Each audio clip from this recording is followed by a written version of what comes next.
Liquidity ratio is nothing but the company's ability to pay the short-term obligations. When we talk about short-term obligations, we are essentially referring to the current liabilities section within the balance sheet. Because current liabilities are short-term obligations need to be paid in the near term.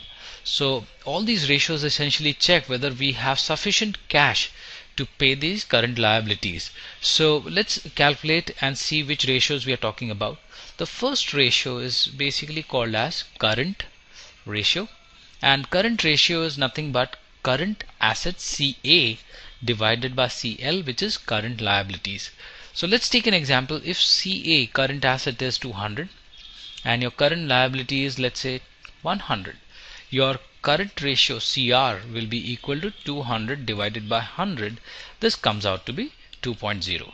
So obviously, if we have current assets which are greater than current liabilities, this will be a very desirable situation, obviously, because you will have sufficient current assets. You can liquidate and you can pay all your short-term obligations. So here, when we talk about current ratios, the higher the number is desirable. So think about having as high current asset divided by current liability. Higher the number, better it is for the firm. Now it also comes with certain limitations. This ratio cannot be directly interpreted in this way. So say for example, if there are two firms, company A and company B, okay, and current asset for company A is 200 and current liability for company A is 100. Current asset for company B is 100 and current liability for company B is 100. So when we calculate current ratio, obviously this will be 2.0, and here the current ratio will be 1.0. So which one is better? If we just know this information, obviously we will assume that higher the number, better it is. So this one will assume that this is better. But many a times, if we are given some supplementary information, we may probably not call this one as better. Now I can give you an example for this. Say for the current assets. Current assets can be divided into various types. It comprises of cash, and then there are marketable securities, then we have receivables, and then we have let's say the inventory. Now let's say, as a follow-up information, if I give you the bifurcation of this 200 and this bifurcation of 100 here, in both the cases, let's say company A's bifurcation here, this is 10, 0, 0 and 190, and in the case of company B, let's say this is 100, 0, 0 and 0. So which one do you think is better now? Obviously these are questions which are asking you to think about how liquid this current asset is. If it was cash, it is immediately liquid. You can withdraw from the bank and probably pay off your current liabilities. If it was marketable securities, obviously it is less liquid than cash, but still you have an opportunity to liquidate your financial instrument and convert this into cash. What are receivables? Receivables are the ones where you have already converted, you have sold the finished product and you're waiting for these receivables to convert into cash. So still you have some amount which is stuck here. But what about inventory? Inventory is 190. So inventory will take the most time to convert into cash, because inventory needs to be converted into finished goods, then finished goods to finally selling process should happen, then it should convert into receivables, and then it will ultimately lead to cash. So this is the most illiquid within the current asset, and cash is the most liquid of all.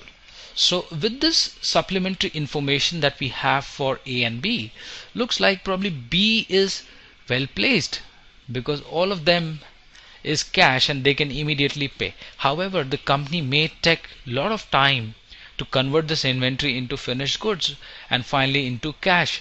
So just by looking at current ratio, we may not be able to give a clear picture on whether this number is good or bad. So we can look at some other measures as well. The second measure which we can look at is called as quick ratio. So as we have seen above, inventory is the most illiquid of the all. You can take in the numerator as cash, marketable securities and receivables, and this divided by your current liabilities. So if you can calculate quick ratio, this is a more conservative number, and if we do this for A and B, the picture could be slightly different from what it was earlier. So let's do it. We have for A, cash is 10, marketable securities is 0 and receivables is 0, and current liabilities is 100. So this would be 0.1 for company A. What about company B? Your marketable securities is 100, your receivables cash was 100, marketable securities is 0 and receivables is 0 divided by your current liabilities. So this is 1.0 times. So here obviously company B is well placed, and we may kind of say that company B is better than company A from the point of view of quick ratios. Now in addition to the quick ratio, there is another ratio which is again important when we are talking about even more conservative approach. The third one, which is the most conservative, would be called as cash ratio. So this actually checks that whether you have enough cash in the system to pay off your current liabilities. So the formula is simple here: cash divided by your current liabilities. And in case of company A, your cash was 10 and current liabilities 100, so this is equal to 0.1 times, and for company B this is 100 divided by 100, so this is 1.0. So here again you'll find that company B is better than company A. So broadly speaking, when we are talking about the liquidity ratios, we are saying that there are three ratios as such. One is the current ratio, which talks about just the current asset divided by current liability, but this ratio can actually fool us at times. So we must look at the bifurcation of current assets, and once we have the bifurcation of the current assets like the one which we had for company A and B, and if we can calculate the complementary ratios beyond the current ratios, the ratios which were quick ratios and cash ratios, we will get a better picture and flavor of the liquidity events. Now one small passing remarks: if current asset is less than current liabilities, then we can assume that the company is actually facing liquidity crisis, and there may be a time where they may not have enough cash to actually pay off their short-term obligations, so the leading towards bankruptcy. So think about liquidity crisis, not a desirable situation to be in. So any company that has current assets less than current liabilities for an extended period of time, it is not a desirable situation to be in.